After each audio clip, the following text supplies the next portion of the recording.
This is From Now On. I'm Lisa Phillips. Just a heads up, this episode contains discussions of child sexual assault, grooming, violence, substance abuse, and suicidal ideation. Some may find it upsetting. We encourage you to take care of yourself. In today's episode, we're breaking the silence around the epidemic that destroys 1 in 6 boys globally before they even reach 18 years old. Surprisingly, 80 to 90% of those assaults are carried out by family members, friends of family, acquaintances, or trusted figures in the community. Most of us don't realize how widespread this is because the survivors who speak up are overwhelmingly women, and society has made it almost impossible for male victims to break the silence without drowning in shame. As a mother of boys, I find this conversation incredibly difficult. Actually, it makes me angry. 1 in 6. 1 in 6. It's shocking. Also, I know how sexual assault forever alters a child's psyche. They are never the same. The amount of shame and confusion that follows these violent, horrific acts are unimaginable. My incredible guest today was just 8 years old when a stranger shattered his world. He'll take us step by step through the grooming tactics that trap children in fear, how abusers exploit the unquestioned authority of adults, how kids end up blaming themselves, and how the toxic shame warps their behavior in ways too few understand. He's here not just to share his horrific story, but to shatter the stigma that tells men, you must be strong, you mustn't show weakness. The truth is, vulnerability is bravery, pain is real, and none of it defines you. We will hear why speaking out is the most revolutionary act of all, how naming the abuse aloud, finding someone who listens, and opening honest conversations about male sexual abuse are the first steps on the long road to healing. Because progress isn't just speaking for survivors, it's listening, it's believing, and standing with them as they reclaim their power. To survivors, it wasn't your fault then, and it isn't your shame now. It's time to end the stigma that surrounds child and male sexual abuse and make space for male survivors to be seen, heard, and healed. Today's guest is the author of Toy Cars, a TEDx speaker, advocate, filmmaker, actor, and screenwriter. Nathan Spiteri is also a sexual abuse survivor. Born in Australia, Nathan was sexually abused as a child, threatened with his life and that of his family. He turned to drugs, violence, and sex as a result to survive. Hitting rock bottom, Nathan finally came out on the other side. Through intense therapy, Alcoholics Anonymous, Narcotics, and Sex Anonymous, he has chosen to use his painful past and life experiences to help others. He is one of the very few voices of male sexual abuse to speak out so openly and publicly, and wants to start the conversation and change the narrative surrounding this global epidemic. I am so grateful today to welcome Nathan Spiteri to From Now On. Welcome, Nathan. Thank you. Thank you so much for having me. So excited that you're here. Me too. Me too. I'm really glad that we connected and we're finally doing this. So I'm excited to be here. Well, all right. So I really want to know, what were you like when you were little, before you were 8 years old? What did you dream about? I guess growing up in Australia, mid 80s, it was a great life from what I remember. We lived in a cul-de-sac. So all the kids from the neighborhood would come to our cul-de-sac and we'd always be out there playing cricket, which you guys don't really know too much about. Played cricket, we'd play rugby and football on the road, and it was it was a great life to be a kid there and to grow up and you know, you're a million miles away from the bullshit of the world and the trouble of the world and it was carefree. It really was. I've got an older sister and a younger brother, or two younger brothers, but the youngest is 11 years difference between him and I. So he wasn't around at that time. But the three of us got on well. We would always play. We'd always go out and hang out with friends. And growing up in a small town, every summer we'd always go to this local swimming pool. It kind of felt like the whole town would go there and we all knew each other. And it was a it was a fun time. It really was. And, you know, things change and life happens but, you know, something that we'd never ever thought of or belonged in our town or in our family or we'd be a part of. Yes. So you wrote this wonderful book, deeply moving. I cried many times through your book. Toy Cars. Yeah. Yeah. Yeah. Can you tell me why you wrote it? So in 2018, um, my sister's husband died. He passed away of cancer. And I was going home for the funeral. And I'd already come out about my story. I'd spoken to my family, and, you know, a few friends knew of my story. And it was a year when the Prime Minister of Australia was doing a public apology to all survivors of sexual abuse Oh, through institutional rape, through the Catholic Church, through the Boy oh Scouts, and wow. all of that type stuff. My friend worked in the media for the Sydney Morning Herald and the Canberra Times, and she said, "Nathan, can I write a story about you to go in conjunction with this public apology from the Prime Minister?" And I was like, "Oh, okay, shit. I don't know. You know, I hadn't really come out about it. Not many people knew." So I went and spoke to mum and dad and said, "My friend wants to do this. My friend Bree, her name's Bree. Bree wants to do this." And mum said, "Well, if you do it, do you need to put your name and a photo of you? Can it just be an anonymous person?" Mm, And I spoke to Bree, and Bree said, it can't be that way mm, because otherwise it's just a made up story. We need to put your name. We need to put your photo because it adds more weight because here you are now acting, living in New York, being successful. You know, it adds a lot more weight to the mhm, story. So I'm like, you know what? Fine, let's do it. So she did it. It came out. And then about 6 months after that, a publishing house in Australia reached out to me, read the article, reached out and said, "Nathan, your story is amazing. We mm, want you to write your memoir." I'm like, "Write my memoir? I don't know how to do that. I can't do that. That's not something I wanted to do." But I really sat with it and I spoke to the publishers and we agreed. And I said, "All right, let's do this." But one thing I said to the publisher and you kind of highlighted on it a little was that if I write this book, I'm putting everything mhm, in it. mhm, I'm not just going to write and say, "I was raped at 8 years old, but here I am today, and today I'm fabulous." Because it's the shit in the middle. That's where we learn. That's what matters is the messy part, is the dirtiness of it, and is what we actually go through, what he did to me, what I did as a consequence. So I said to my publisher, if I do this, I'm putting everything in there. And she was amazing. And she said, "Absolutely, let's do it." So we did it. Um, and I started writing 2019. It was Thanksgiving weekend.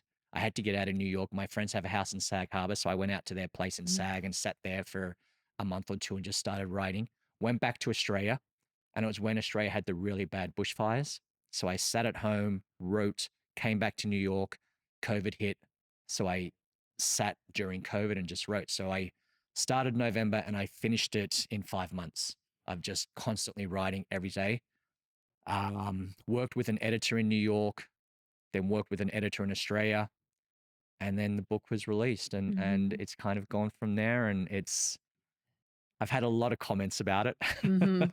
I'm sure. a lot about just how raw and real it is, and Mhm, so many people have said, "How are you still alive?" mhm, So many people have said it's the most in-depth story about sexual abuse I've ever read. mhm, So, you know, I know I've done the right thing with it. I know I've written it the way I wanted to. mhm. Was that a healing process, just writing the book for those It was 5 very months? cathartic and Yeah. therapeutic, and I learned a lot about myself. Mhm, I learned a lot about, even though I was, you know, in my healing journey, I learned so much more about my relationship with this man, with my family, with friends, with lovers, with all of that. Um, things started to make sense to you. Things started to make Yeah. sense because actually thinking about it, but putting it down and speaking it was where the healing journey really grew. 'Cause is it some things you hadn't thought of in a really long time? To Absolutely. tell the story, you have to Tell go this, deep yes. into. And then just speaking to friends about it and doing research, and they're telling me one thing, and I'm like, oh, yes, shit, that happened, and this happened, or we did that. So Mhm, it was very cathartic, very therapeutic. It was, I have no regrets mhm, about writing it and putting things in there. And there's a lot I left out for my family, right. um, Just to protect them? to protect Yeah. them. Um, but yeah, from writing this book, so many great things have come. So, Mhm, it's all worth it. right. Can you explain to the audience what happened when you were 8 years old? Sure. So I grew up in Queanbeyan, which is a little town just outside of Canberra. Canberra's the capital city of Australia. Canberra's about a 3-hour drive south of Sydney. So it was summertime. It was just after Christmas. And as I mentioned earlier, I grew up in a small town where it felt like the whole town would go to this Mhm, local swimming pool. We all knew each other. We all hung out. Me and my sister would ride our bikes down there all the time and meet with friends and play and, have a great day. Halfway through that day, my sister left with her friends, and that was fine because I'd ridden my bike home 1,000 times before on my own. It was no big deal. So I stayed at the pool playing with friends. They all started leaving one by one. Towards the end of the day, or by the end of the day, I was literally the last person left at the pool with maybe one or two others. It's time to go. I walked into the change rooms. Um, I was followed in there by this man. Um, I got undressed, ran into the shower. He followed me and he cornered me in the shower, and he kind of slammed my head into the wall, kind of dazed me, got me confused, and then he proceeded to rape me. The first things he said to me was that if I tell anyone, he'll kill me and kill my family.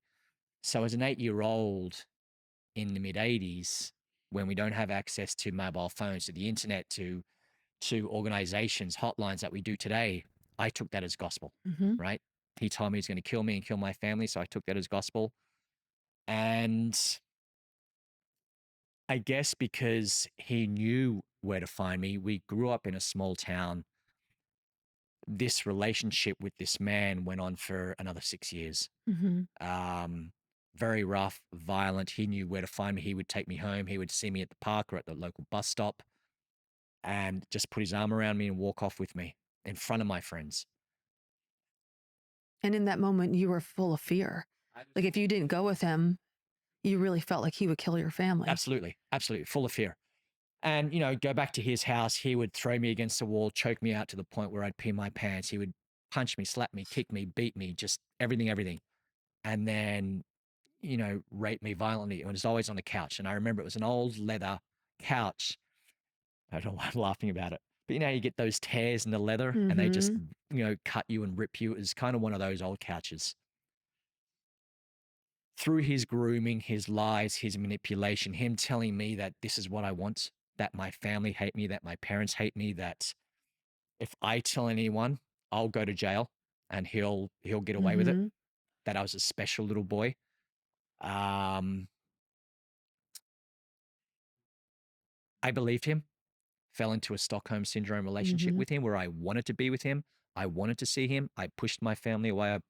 I built that wall and wanted. Is that because you felt like your family wasn't gonna trust you, or if you told them, or it was just all. Yeah, that they weren't going to believe me and that, he would instill in me, your family hate you, Mhm, your family hate you. I love you. I love you. I love you. You love me. I love you. You love me. Your parents hate you. Your siblings hate you. And it was just, and as that happened, I just kept pushing them away and building that wall and wanted nothing to do with them to the point where I would ride my bike down to his house. And it's in the book, ride my bike to his house and wait for him outside mm, across the street, hiding behind cars and trees and waiting for him to get home, knowing all too well what was going to come, knowing all too well what was going to happen to me. But it's what I needed. It's what I wanted. It's, wow. I hated myself. Mhm, I hated the world, and this is what I deserve. I'm a piece of shit. I'm a nothing. mhm. And that went on with him until 13 years old. He then just disappeared out of my life. He was gone. So I don't know the full story, but he either got in trouble, got caught with someone else, skipped out of town, Mhm. was gone. How did you realize he was gone? I went to his house and he was just not there. I kept going and there was just no one there. How did you feel in that Abandoned, moment? Abandoned. abandoned. First, my family don't want me, but now this man doesn't want me. Mhm. Um, and again, it's in the book. Probably, I can't remember exactly, 6 months or so afterwards, there was someone at the house and it was the ex-wife and the daughter. And she said, "You're never going to see him again." And he's gone. So she obviously knew what was happening. She knew what was going Or on. there was some kind of, how do Alter you know my husband? Mhm. He was gone. Something happened. Then So for 2 years, I questioned who I was, mm what I was, where I belong in the world. Who do I belong with? Am I gay? Am I straight? mhm. He told me how special I was. Was I really that special? My family hate me. He doesn't want me. Who wants me? Who do I Mhm. belong with? The Feel next suburb over from my little town was an industrial estate. mhm. Within that estate were cruise lounges, sex clubs, gay clubs. And at 15, I would ride my bike there. I remember I would always uh, park my bike around the corner and just run as fast as I could and sneak into these clubs so no one would see me. And I would go in there and I would let these men rape and abuse me again because that is who I was. That is what I deserve. Mhm. But then I would turn around and beat them up, bash them, rob them. And that was my fuck you to the world. Mhm. That was my way of feeling, Well, of that was getting, the violence that he taught you. yeah, getting my power back, feeling alive, anything, any form of feeling of self-worth, of self-sabotage, of hatred, of shame was always just piling on me. Um, and it was interesting because as much as I hated it, as much as I didn't want it, I needed it. Mhm. As these men were doing what they were doing to me, I still got hard, I still got off, I still came. Mhm. I needed it, but Mhm. I didn't. But yeah, it was an addiction. Yeah. It was my heroin at that time. It was Mhm. I needed this to survive. Mhm. And then it was just 15, 20 years of that. Can I ask you a question? Just coming from a mother's point of Uh, view, you're doing all this this is in your home with your mother and father. yeah, So how do they not pick up on I get anything? questioned about this a lot and it makes me emotional. Yeah, no, because I'm just thinking as a mom. I Before it happened, I was an extrovert and I was out there, but once it happened, my parents thought I was just an introvert who just wanted to sit at home and watch movies. And that was where my love for movies and acting came from, was I would just sit at home and watch movie after movie after movie and just escape into that world. Um, I would come home black and bruised or whatever the situation was. And I would always just tell my parents I got into a fight at school. Whatever. Mhm. At that time, there was a newborn baby. There were two other siblings. So they were just so busy with life Mm. that, all right, this kid's just Yeah. doing his thing. Mhm. Um, they saw throughout the teenage years and even in my early 20s, they saw me sitting at home depressed, crying for months on end, Mm. unable to leave my room, unable to eat. And my parents, God bless them, and my siblings are the sweetest people in the world. They're like, Nathan, what the hell is wrong with you? Mhm. Not in those words, but what Yeah. is wrong with you? We want to help you. What's going on? You're just crying all the time. You're just depressed all the time. You won't leave your room. What the fuck is going on with you? And all I would ever say is, don't worry about it. Just leave me alone. You won't understand. I'll be okay. And they tried to take me to the therapist. They Mhm. tried to make me go and see a doctor, but I just refused and refused and refused.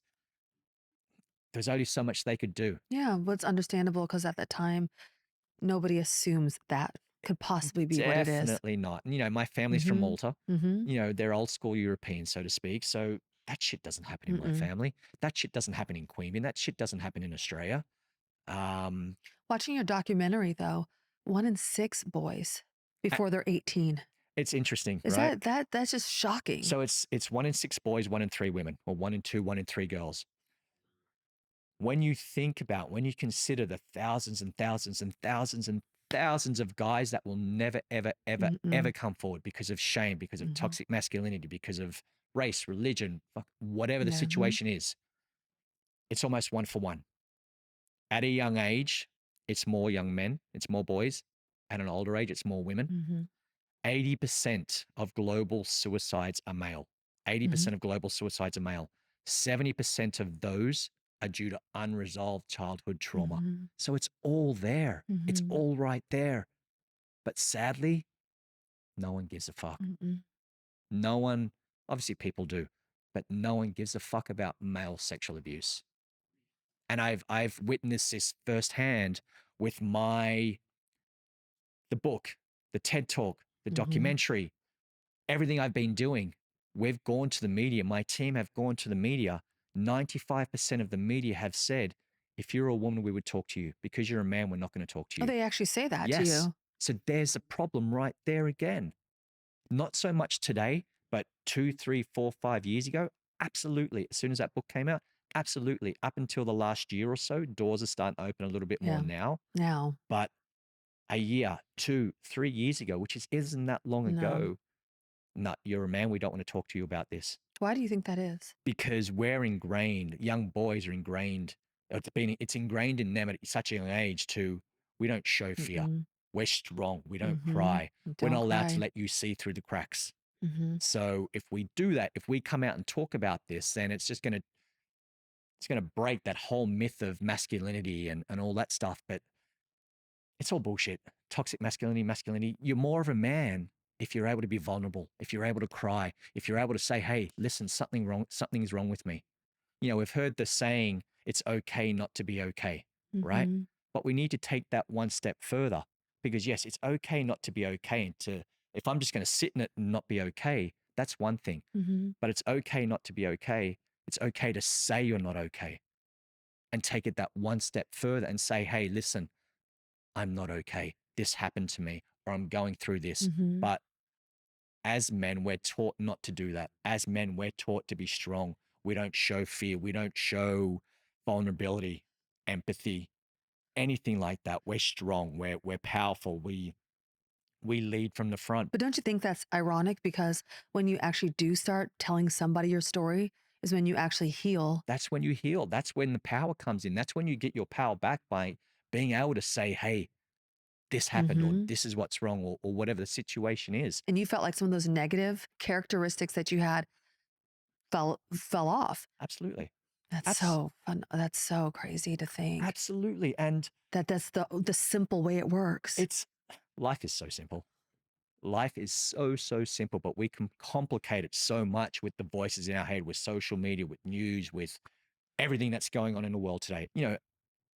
Look at relationships. If I can be vulnerable with you Mhm. and cry and tell you what's going on, our relationship is going to be Yeah. so much stronger. It's going to be so much more rich. It's going to be Mhm. so much more healthy. Whereas if I keep it inside, it's just going to build and build and build and build until I explode, Mhm. until I hurt you, hurt our Yeah. children, hurt whatever the situation is, murder, suicides. I think there's one murder, suicide, or a death in Australia a week from a domestic partner. In the US, it's 3 every day, 3 to 4 every day of a partner murdering their wife or their girlfriend or the mother of their children 3 to 4 every day every day in the in the US. US. And again, that's all due to men not being able to talk about their problems, men not being Yeah. able to say, this happened to me as a child. Because if I tell you that, you're going to look at me as being less than. Yeah. I'm not a man. But the fact that I'm telling you makes me more of a man. Well, 100% of domestic violence, men to women, is unhealed trauma. Yeah. Absolutely. So It comes from it's somewhere. all right there. The answers are right there in front Yeah. of us, but we don't want to fucking deal with it. We don't want to look Mhm. at it. We don't want to see it because it's just, I don't know, it's too much. It's too easy. Well, I'm guilty of that too. For 15 years, I didn't want to look at it either or go to therapy, even think about it because of the shame. I mean, isn't it all rooted in shame? I kept it a secret for 25 years. I didn't tell a soul for 25 years. And that's why I went down the road of violence, of drugs, of sex, of Yes. of of Yes. addiction, and I put my hand up. I hurt a lot of people. I did a lot of bad things Mhm. in my life, Mhm. but that's all due to the fact that I never got the help. I never asked for help. I never wanted the help. I didn't deserve it. I'm a piece of shit. This is what I deserve. Any success I had in my life, any Yeah. relationships I had in my life, I get an acting job or I get whatever, I would sabotage it because I don't deserve it. Well, you were extremely groomed. Oh, yeah, yeah, yeah. Like, he really changed your whole psyche. He did. He I mean, you believed everything he said. I did. I did believe everything he said, and I realized later in life that I wasn't the only. And it's always, if you every abuser, there's more than one child. Um, and like he said to me at that young age, I picked him up at the pool. So I kind of did I pick him up? The whole narcissism, the whole gaslighting straight away at that age. And when you're 8 years Yeah. old, Well, fuck, he kept telling you you wanted this. I wanted this. I picked him up. And if I ever said anything, I'll go to jail and he'll be free and I'll never see him again. So yeah, I was groomed and I was extremely, Manipulated. mentally, emotionally, Mhm. physically, he fucked me. Yeah. Did he ever go to jail for his crimes? I was told he was in trouble. He got in trouble with the police. I don't know the exact details again because in 2018 when this article came out, um, my mum grew up in the small town and all her friends got together. And you got to remember back then, it's not like how it is today when people will come out and say, he's a pedophile, stay away from him.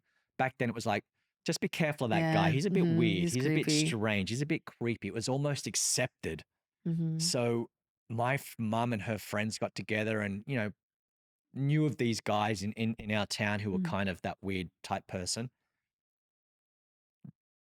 I went back to Australia for a visit.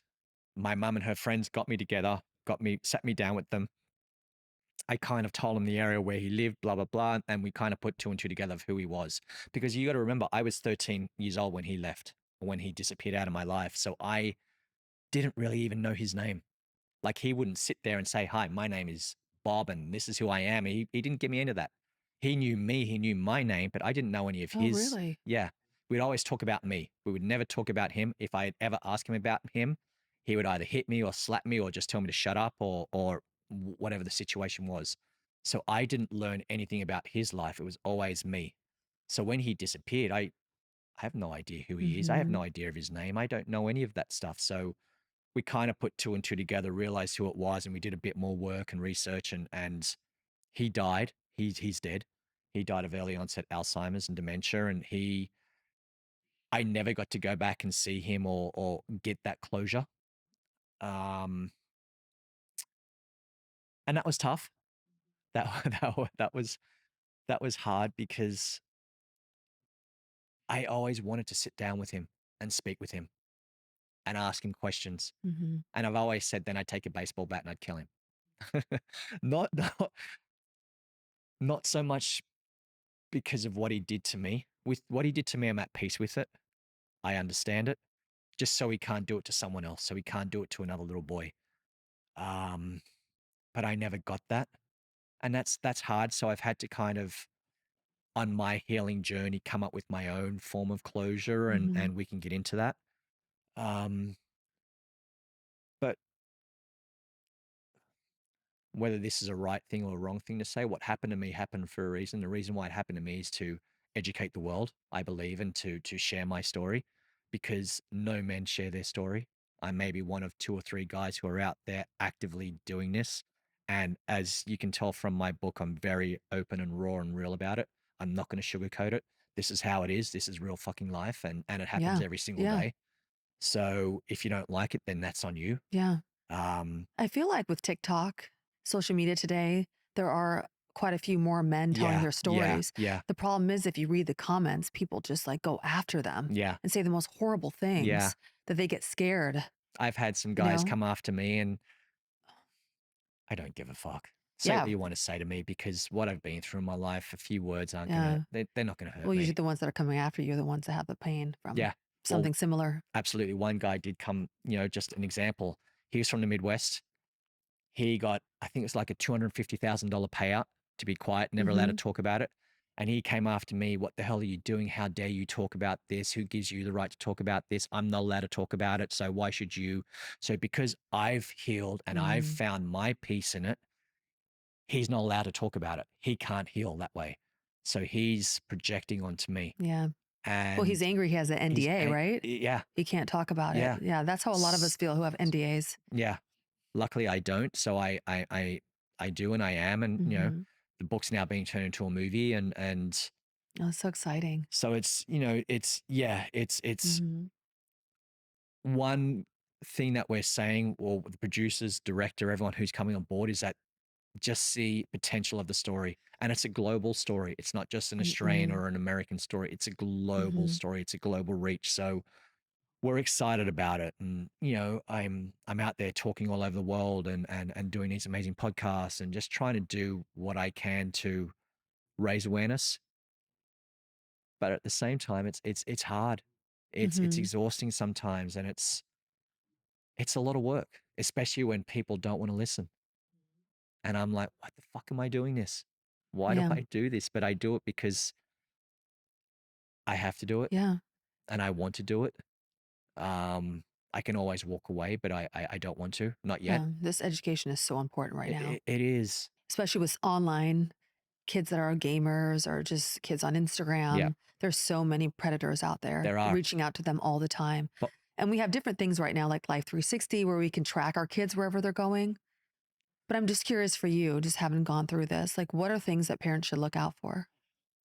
I did a talk one time, and I was a keynote. Then there was a counselor. She came up and spoke after me. And I talk about this all the time now. The thing she said is that from the youngest age, when our children understand the English language or whatever language you speak, we need to tell them that their penis is called a penis, a vagina is called a vagina. Mm-hmm. It belongs to you. It Mm-hmm. doesn't belong to anyone else. We don't give it nicknames. We don't Mm-hmm. joke about it. We don't, play games and any of that stuff. Because if you're a young boy or a young girl, and especially young boys, they're always playing with it and giving Mm-hmm. that, you've got Yeah. sons or you've got sons. So they're playing with it. They give it nicknames, whatever. If they think that's okay, and the family are in on it, and Mm-hmm. then if some stranger comes up and does it as well, then okay, well that's Yeah. just the norm. That's how it is. Mm-hmm. We need to let our kids know from the youngest age that it belongs to them. It Mm-hmm. doesn't belong to anyone else. Mm-hmm. You don't, mess around. You don't play jokes or play games or anything like that. If someone touches you, if someone hurts you, you're going to be okay. You're going to be believed. You're not going to get in Mm-hmm. trouble. Because if we tell our kid just that one time, shut up, that didn't happen to you. He didn't do that. Don't be silly. They're going to internalize that. They're never going to fucking speak about it again. So we need to say that it belongs to you. It's yours. No one's allowed to touch it. Blah blah blah. All of that stuff. And I think, yes, where my parents maybe went wrong is they saw the change in me, but they just thought I was a Yeah. quiet kid. And obviously, yes, back in the 80s, it's a different time to what it is today, because we're a lot more educated today than what we were back then. Mm-hmm. So just be aware, and communication is key. Have that open communication with your child. And again, let them know that they're going to be okay. They're not going to be in trouble. When I do this, I've had so many parents come up to me and say, I can't have that conversation with my child. Mm-hmm. I'm like, this is your child. This is Mm-hmm. your legacy. This is you. A lot of parents still feel that way. Yes. I know in our community, they hired someone to come in and talk to all the kids about, and I'm like, why would you hire someone? You need to You have need that to do it conversation because they're so going to that, believe you more than they are just some stranger. So education is key. But in order to educate our children, we first need to educate ourselves hmm as adults. oh, yeah. Because if we're going to turn a blind eye to it, if we don't want to know about it, we're going to instill that in our kids. So we need to educate ourselves and say, this is how it is. This is right. This is wrong. This is what we do. If we can do that with our children, then they're going to have a leg up. They're going to get it. They're going to understand. Whereas if we just ignore it, pretend it doesn't happen, or just tell them to be quiet, it's just going to happen, and it's going to continue to happen. And hmm we're never going to end it. It's never hmm going to stop. But if we can save one life, if we can stop one young boy or one young girl from getting abused, amazing. And that's why I did this. That's what I said to Bree, who wrote the article, if I can change one life, if I can stop one boy from or girl from being abused or going down the road I did of the violence and the drugs and the sex, then I've done my job. You mentioned Bree, so your best friend that you. Bree's the one in Australia who wrote the article, that Oh, very okay. first Yes, yes. article. Okay. Um, my best friend is Sam. She's the Oh, one yeah. I told for the Okay, very yeah. first time in New York. What made you tell Sam? It was my birthday, February. It was freezing cold, and I had a party, and literally no one turned up to my party because that was when I was in the depth of the drugs and shooting up Mhm. and just violence and everything. So no one turned up to my party, and when no one turns up to your party, what do? You get absolutely fucking wasted. You feel sorry for yourself and you act out. So I went and acted out. I went to a club, did what I did with a guy, beat him up, and I beat him up pretty bad. And as I was leaving the bathroom, I looked into the mirror, and this is the first time this has ever happened to me. I looked in the mirror and I didn't recognize myself. And I saw the man who abused me. I looked at the floor and it wasn't this young guy who I beat up. I saw 8-year-old me on the floor. So I fell to the floor with this guy and I just started crying. Oh, And for the first time ever, I apologized and I kept saying, I'm sorry, I'm sorry, I'm sorry, I'm sorry. Like, holy fuck, it's hitting me. It's now or never. It's do or die. I have to do something about it now, or I'm going to end up in jail. I'm going to end up dead, or I'm going to end up on the street. So I need to do this now. wow, that was the first time you felt sorry. Yeah, in 25 odd years. Um, so I ran out of there. I ran out of there, and it just, I knew I needed to do it. Otherwise, my life is done. So the next day I ring Sam and say, I need to speak to you. And she goes, I don't want anything to do with you anymore. I'm done with you. Our friendship is over. We went to acting school together. Mhm. She goes, you're bringing me down and I can't concentrate on my Mhm. career and all of that. I said, please just meet me one more time. If you never want to speak to me again, I get it. So we went to our local cafe, which was near school in the West Village there. Mm. And it was like a movie set. She was there before me. She had the middle table and the whole thing. The place was full of people. And I went and sat with her and she's like, okay, what's up? What do you want? I can't do this with you anymore. And I still couldn't say it. She got up to leave and I just grabbed her and I kind of just shouted out, I was raped as a kid. So she sat back down and I, told her the who, the what, the when. I told her all the details. I didn't go in the details of the drugs, the violence, the beating up with men. It was just more about being abused as a kid. It was kind of surreal because I was crying. I think she was crying. It was loud. And as we stopped, literally every single table around us had stopped their conversation and were just looking at us because I'm shouting, I was raped as a kid and blah, blah, blah. And this Oh happened gosh, and that they. happened. And everyone heard and they're like, holy fuck, what is going on? But then luckily, Sam helped me find a therapist. Mhm. And that's when it all started. Um, Therapy, group, rehab, AA, narcotics, sex anonymous. And I just kind of stuck with AA because that kind of encompassed all of them. I got rid of narcotics and sex anonymous, but I stayed with the therapy and group and AA. And therapy changed my life. All of that stuff, the EMDR, it all changed my life. It allowed me to understand and see clearly what happened to me, my relationship with this man, what he did to me, my relationship with my family, my relationship with girlfriends. Always being in relationships with women, but going off to the side and sleeping with men and beating men up, shooting heroin, selling my body for sex, trying to kill myself, but then coming back to her and pretending life is normal and life is great.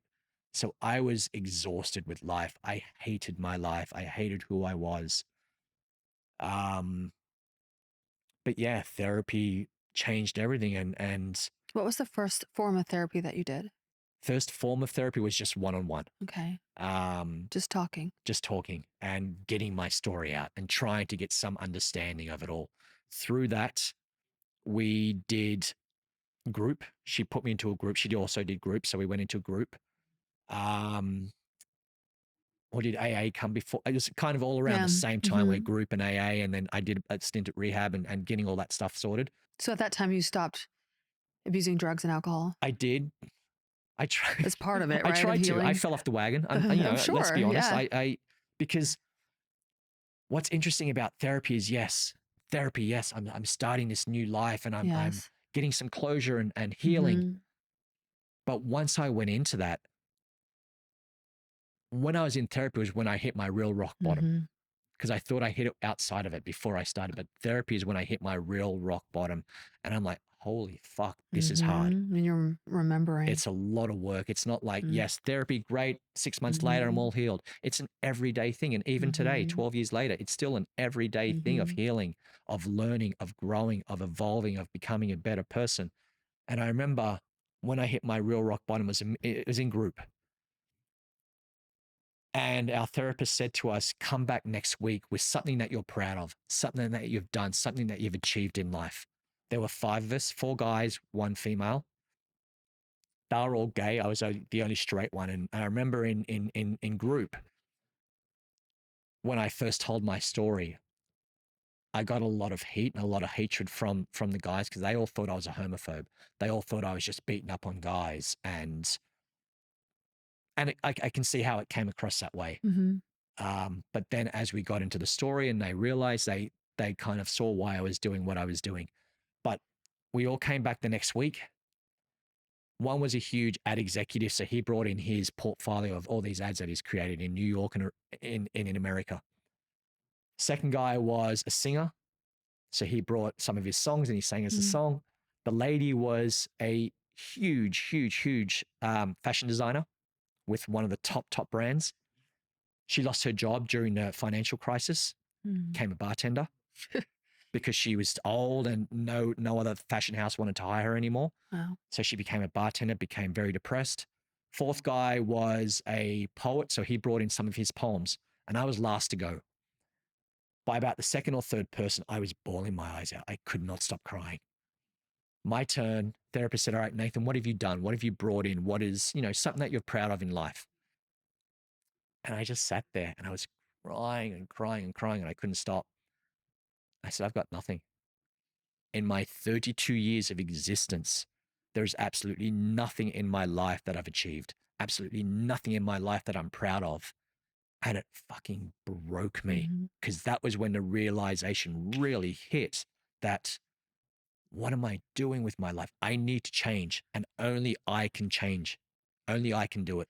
As much as everyone's saying, you need to do it, you need to do it. If I don't want to do it, I won't do it. But that's when I realized I need to change and I need to create a new life for myself. So right there in that moment was when I hit my rock bottom. But the guy, the poet, and this guy was he and I were the youngest guys in group. My age, overweight, been bullied his whole life, never brushed his teeth, never used deodorant. So he was just unkept, Mm-hmm. smelt, just, all of that stuff. But this guy said the most powerful words that have ever been said to me. He said, Nathan, you are here. That's what you should be proud of. That's what you've achieved in life. And Jesus. Yeah. And yeah, that's when it really fucking hit me that, Mm-hmm. okay, it's now or never. I need to do this. I need to change. I need to create a new life for myself. And that's when I started to really move forward. Because before that, I was still, falling off the wagon, still drinking, still doing drugs, and still acting out and doing all of that stuff.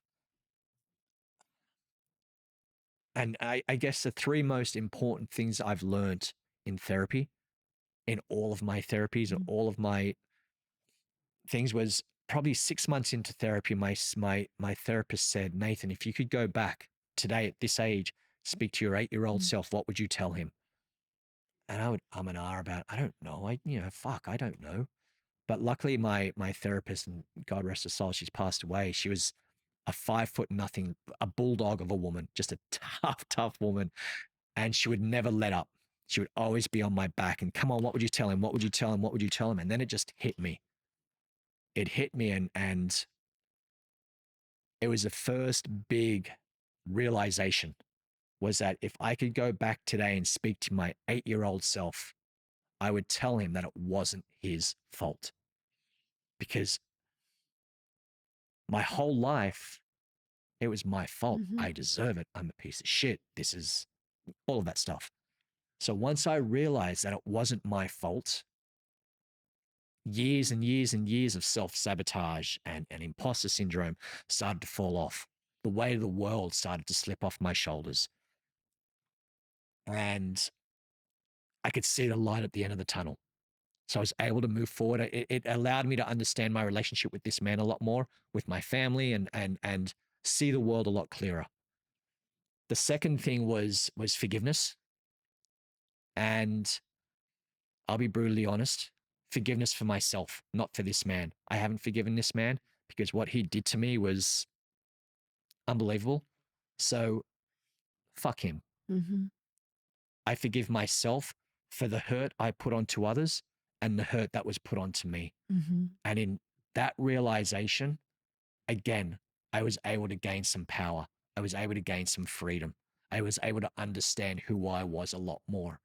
And I think the most important thing I've learned in my journey of healing is to own my shit, Mhm. own who I am, the good, the bad, the ugly. Like I said, I've put my hand up and say, yeah, I did that. I've hurt people. I was an asshole. I was that person. In owning who I am, in owning the good, the bad, the ugly, again, I've gained so much freedom. I've gotten my power back. It's allowed me to sit here today with you and tell my story and be completely open and honest and real about it. But it's also allowed me to move forward, to evolve, to become a better person, to educate myself because every day is about learning. Sitting here with you is about learning and Mhm. learning more about who I am, who you are, how the world sees us and how we see the world. But it's also allowed me in owning my truth and in owning who I am. It's allowed me to sit and breathe. Because I think that's the most important thing is just being Mhm. able to sit and breathe, take those deep breaths because shit happens, we get triggered, blah, blah, blah. We lose, we start to panic, we lose control of ourselves. But if you're able to ground yourself, Mhm. breathe, get back into your body. What I do is when I am triggered, when things happen to me, I see where they hit me on my body, see how they make me feel physically, mentally, emotionally, and I never throw it away. I sit with it for as long as I Mhm. need to, and then I learn from it. I educate myself on it. Okay, this is how it's making me feel. This is what it's making me do. This is what it's making me believe, or whatever the situation is. And then I move forward with it. I grow with it. I evolve with it. I become a better person with it and because of it. Because if I throw it away, that shit's going to come back around and it's going to hit me again, whether it's a day, a week, a month, a year. And it's like we said earlier, it's going to build and build and build and build till I lose my shit. I lose control. I hurt you. I hurt my children. I hurt my family. I hurt friends. I hurt whoever it is, strangers, and I'm back to square one. I'm in Mhm. trouble or whatever the situation is. I hurt myself. I whatever. So for me, it's about sitting in it, learning from it, evolving, becoming a better person, but moving forward with it Mhm. and because of it. And that's what makes me a better person. That's what makes me a better male, Yeah. understanding masculinity, understanding empathy, Mhm. understanding vulnerability, understanding who I am and what I am. And now today, I know who I am. Mhm. I know what I want. I know where I am in my life Mhm. when it comes to a relationship, when it comes to friendship, when it comes to life, to my family. I know what the fuck I want. And as I said to you earlier, life is so simple, but we just complicate it so Yeah. much. We are so much in our heads. And I think the problem with society is that we all live in our bubble. We live in our Instagram bubble. We live in that world Mhm. of we post what we want to post. So the world sees us as I've got the perfect girlfriend. I've got the perfect house, the perfect job, the perfect car, go on all these amazing holidays and trips and whatever the situation is. But if I peel that back, I'm going to realize just how unhappy I am and how all of these things don't fulfill me, don't Mm-mm. give me life.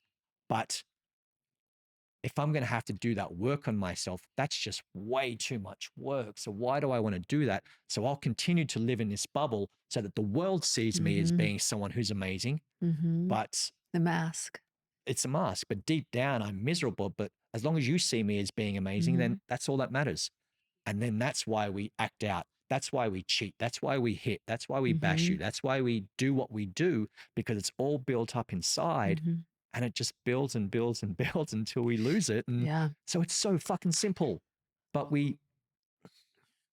yeah, I got no more to say. No, this is all so important. And then the most important thing is really just to go back when you said owning your shit. Absolutely. That was a number one thing for me. For me, transformation, real true healing, being able to move on from things didn't really happen until I owned everything. Yes. Like really going into that bad and ugly part, not just the good, No, not just the bad, but it's like the really ugly part that most people don't want to talk about. that's where we learn is from the ugly part. Mm-hmm. We learn from Yeah. the dirty, the dark, the shit, the bad. Yeah. Most people have it. Everyone has it. No one's fucking perfect. We weren't born perfect. No. No one is perfect in life. And that's when it comes to relationships. We're always looking for that perfect Yeah. partner. But it's about compromise. It's about giving. It's about communication. Mm-hmm. If you can come together and, for me, I want you to have your life. I have my life. But we come together and build a life together. But we need to compromise. I need to give you. You need to give me a little. And we do it together. But it's really hard to have a true loving relationship if the person you're with is like has this mask on, like everything is perfect. Instead of just saying, you know what, being vulnerable. Men need to be more vulnerable. I mean, everyone does, but specifically men men. need to be really vulnerable of who they really are and what they've gone through. But And I know it's hard. and it's hard because when I am vulnerable with women or when I go on dates or it gets thrown back in my face Really? sometimes. Yeah. Yes. Like, Because obviously my yeah. stuff is out there Mm. and But throw it back in your face like, they'll how Google or me or why? they'll do whatever. And we'll go on a date. All they want to do is talk about me and my story. And I'm like, I don't Really? want to do that because, wow, you're amazing and you've done all this and you've been through this. I want to know. Tell me, tell me, tell me. Why do you think they want to know? Because I doubt it's just curiosity. Curiosity. Just curiosity? Maybe it's happened to them. Mm. They want to learn or they want to, wow, wow, look at his story. It's crazy. But then at the end of the date, Nathan, you're amazing. You're blah, blah, blah. But I can never date you. But why? Because of what I've been through, not because of who I am today. That's the reason why I They asked. see me of who I was 20 years ago, not who I am today. Yeah, that's why I asked. They're asking not out of just curiosity, not to really get to know you. Yeah, it's more just to see like, oh, how much can I handle? Yeah. How much am I going to be embarrassed of not to tell people? Yes. I've actually had two girls or two ladies say to me, I can never be with you because if we have kids, I'd be afraid you'd rape our kids or you'd touch our kids. I'm like, are you fucking kidding me? Yeah. Oh, that's infuriating. But I go through the same thing with coming out about my story about Epstein and dating. I dated for 5 months. I just stopped, but the same thing. It's like how they want to know so much. Curious, or you just want to know how much happened to me, so to judge whether you can date me or not. Exactly. So I've had that, and Well, that's just weird. it's hard. Oh, no, sorry, it wasn't hard, and I didn't care. I'm like, no, Yeah, that's on you. it just gets yeah. But when it happens over and over again, it's like, oh, fuck me. It does start to affect you a little bit. It does start to. Yeah. So, dating has been a little difficult because I am very open and raw and real. But more importantly than that, I know who I am. I know what I want. I was dating someone. And after about 4 months, I said, listen, you are really important to me. And I really respect you and you're a priority to me. She's like, wow, Nathan, that's great. 2 days later, that's a red flag. But I'm like, how the fuck is that a red flag when I tell you that you're important to me and I respect you and all of that stuff? That's not a red flag. That's not a red flag, but she's only dated. She said she's dated bad boys or, bad guys. And I'm a really nice guy and I'm being open and honest and being real with her. She's never had that before. So she's like, oh, uncomfortable for her. Uncomfortable. So it's, that's a red flag for you. Yeah. But still, it's, it's tough and it's difficult. But going back to what we're saying, I know who I am now. I know what I want. I know what I can offer you. and I'm ready for it. Yeah. I'd love that. And, you know, I've got so much going on in life now with this movie and just everything else I'm doing with this, but other projects that I'm working on that I know it will happen. It will come when it does come. Mhm. So I'm not too worried about it. But yeah, life, you know, life can be lonely too Yeah. sometimes. Yeah. I want that intimacy. I want that partnership. I just want to go home and hold your hand. Mhm. That's what I miss. That's what I haven't had in a long time. And I've never really felt true love. And Yeah. I've never really felt true peace and joy. Mm. And that's all I want in my life is just, I want to simplify it. Yeah. How did you get to that though? Because from your book, you didn't even want anyone even touching you. Yeah, Even a no. hug, you were like, "Get away from me." Yeah, yeah. How did you go from that to now like I really want this intimacy? I think just through doing the work on myself Yeah. and knowing what's important and what's real in life. And I think we all want it, whether we admit it or not. We want that love. We want that intimacy. We want someone we can be close with. Yeah, but like that girl, you push it away. When Yeah, it's good and healthy, you push it away. exactly. So I know what I'm ready for, you know, Mhm. and let's be honest, we're not getting any younger in life. Yeah. And I don't want to be a lonely old man. I want to be with someone, whether Yeah. kids are in that picture, I don't know, or she has her own kids and we come Mhm. together. And I don't want to be a stepdad, but I'll be a mate and I'll be a friend and I'll, you know, Mhm. guide and educate. Um, so yeah, I think just through my life experiences as a Mhm. kid, where I am today, what I've learned has brought me to where I am right now Yeah. and what's important to me right now. And it's,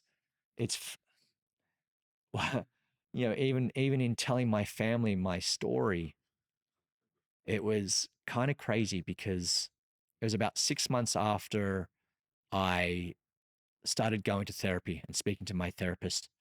We came up with a plan to tell my family what happened to me. My mum and dad came to New York to visit, and we're like, all right, I'm going to tell mum and dad. So we sat down, and you're a parent, so you'll get Mhm. this. It was kind of funny. We sit down. I'm like, there's something I really need to tell you. And the first thing mum says is, you got a girl pregnant. I'm like, no, you're in trouble with the police, or you owe someone money, or you're sick, or, you know, all those parent Yeah. type questions. I'm like, no, no, no, please just be quiet. I need to tell you something. And I said, I was abused as a kid. And mum's like, no, you weren't. We didn't abuse you. You know, don't be stupid. I'm like, no, I was raped at the pool.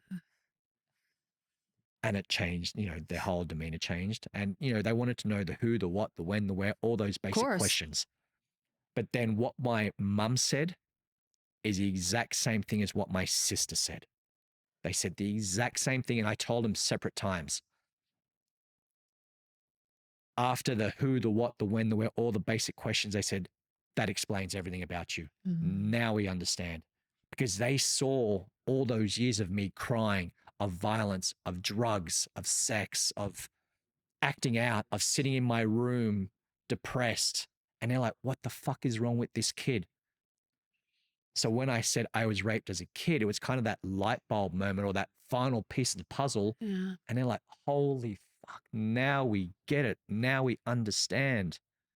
And it was kind of closure for them as well.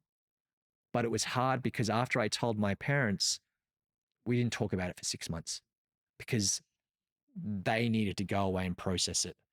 They had so much guilt, so much anger. What was your dad's reaction? Interesting. Growing up, my dad was the softest, sweetest, wouldn't put a hand on us. My mom's going to hate me for this, but my mom was a tough woman. Mm. Mhm. My mom was a disciplinarian. My mom was the one who Uh, fucking mhm. disciplined us. It was the first time in my life ever I ever saw the roles reverse as soon as I told them. So my mum just started crying and wanted to be my mum and just hold me and protect me Mhm. and poor you to the point where she got up and gave me the biggest hug of my life. But it was also the most awkward hug of my life. And I just needed to get the Mhm. fuck out of it. It was too much. But it was the first time ever that I saw my dad get really angry. And who is he? I want to kill him, you know, become that protector, that Mhm. parent type. And he always was that protector. but he was always just so soft and gentle and loving. This is the first time ever I saw my dad get angry and I want to fucking kill this man. Who is he? Mm-hmm. So it was really weird. It was interesting, but then yeah, like I said, so we went to dinner. They were staying with me at my apartment in New York. I slept on the couch. They went into the bedroom, and then throughout the night, I just heard my mum cry. I'm like, oh fuck, fuck. This is a lot. This is Yeah. yeah, as you can imagine. Yeah, I can imagine. Um, and then we didn't speak about it, and then I told my siblings, and it was my youngest brother, 11 years difference. He goes, can I give you a hug? Do you want a hug? Mm. Because he didn't know what to do. And Mm. so it was, you know, it was sweet. And at Yeah. first it was very hard. And we didn't have the very best Yeah. relationship, obviously, when I was growing up and in those early years, but now we're all very close. And Mm-hmm. um, yeah, family, you know, it could be a good thing, could be a bad thing, but luckily I've got a great family and they really, you know, support me. And one thing that mum and dad say now is as long as you're happy, as long as you're okay, Yeah. you know, just Mm-hmm. do what you need to do. And, you know, it's been hard for them seeing me write this book and be so active out there public Mm-hmm. and telling my story and being the face of this and doing all that stuff. But luckily, they've had nothing but love and support. They haven't really had anyone Mm-hmm. troll them or anything like That's that. So good. that's been okay. Mm-hmm. Otherwise, I'm sure it'd be a different story. So, Nathan, there are people in our audience who are survivors of childhood abuse. If you could offer them any advice or encouragement, what would that be? That's always I get asked that all the Yeah. time. And it's such a hard question. I think the most important thing is knowing that you're not alone, that you have support, you have love, you have people around you. But I think the most important thing for me as well on my journey, and I'm sure for yourself, is to surround yourself with the right people. Mm. Surround yourself with the people who are going to love you, who are going to support you, who are going to. All we really want is for someone to sit there and Yeah. listen, So sit true. there and just be there with us, It's all you want. just to sit and listen because it's inside of us. We just need to get it out. Mm-hmm. And if we don't have that support, if we don't have that base around us, we're never going to get it out. It's going to be Mm-hmm. inside of us and it's going to kill us. So I think it's just to surround yourself with the right people. Mm-hmm. Know that you're going to be okay. It's going to be a journey and it's going to be tough and it's going to be hard Mm-hmm. and you're going to go down before you come up. But if you do the work, it's going to be okay. You're going to be okay. Yes, it is going to be hard. It's going to be tough, but you can get through it. Mm-hmm. We are tough, strong, resilient people. You know, look what we've been through in our life and look what just everything that's going on in the world today. We can get through it, but just breathe. Mm-hmm. Know that you're going to be loved. Know that you're going to be supported. Know that you're going to be okay. And yeah, that's such a hard question because I don't know. There is so much we can do, but it's up to you. Mm-hmm. You're going to want to do it. If you don't Mm-hmm. want to do it, it's not going to happen. As Mm-hmm. much as you have all the support in the world, if you're not into it, if you don't want to do it, it's not going to happen. And you're Mm-hmm. going to fall back. You're going to live in that misery. And 'Cause sometimes it's other survivors that you need to speak to that will absolutely, really understand. Yeah. absolutely. And that was it. I at that point where I told Sam for the first time, I could either sit and live in this misery, sit Mm-hmm. and live in this shame and in this world, or I can do something about it. I decided to do something about it and come out Mm-hmm. of it. If I stayed there, like I said, I'd be dead. I'd be in jail or I'd be on Yeah. the street. Luckily, touch wood, someone's looking out for me Yeah. and I'm fine. And mentally, emotionally, physically, my body's okay and my mind's Yeah. okay. And I've learned a lot about Mm-hmm. myself, about life, about men, about masculinity, about vulnerability, about empathy. And I like who I am. Mm-hmm. And I know who I am. More Yeah. importantly, I think more important than anything, I know who I am. Mm-hmm. And that's half the journey. Yeah. Sure is. Yeah. Where are you at in your healing journey now? The healing journey is an everyday thing. Mm-hmm. It's not a 6-month quick fix. You know, I'm still doing my therapy and surrounding myself with the right people. No drugs, no drinking. That's a big part of it. And just going easy on myself. Mm-hmm. Just learning to love myself, love who I am, because I need to learn to love myself before I can love anyone else. I need to be in touch with myself and in tune with myself before I can be with anyone else. Mhm. And if you say intimacy, right? Mhm. Intimacy, really, really, really slow. Into me, I see. Mhm. So I need to look into myself first before I can look into you. I need to discover who I am before I can discover who you are. I need to learn to love and like and feel peace with myself Mm. before I can with you. And Oh, in yeah. doing that, it's allowed me to now be ready for that relationship. It's Mhm. allowed me to now be ready for proper friendships, Right. relationships, growth. That is so well said.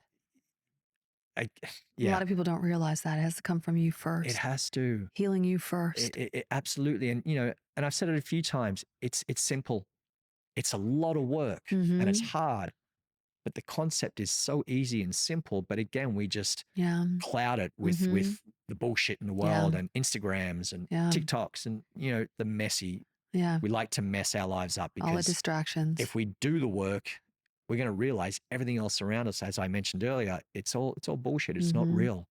So for me now, part of my healing journey is finding those right connections, the relationships that matter, the people that matter, the people that are going to have my back, Mhm. and I know I have their back.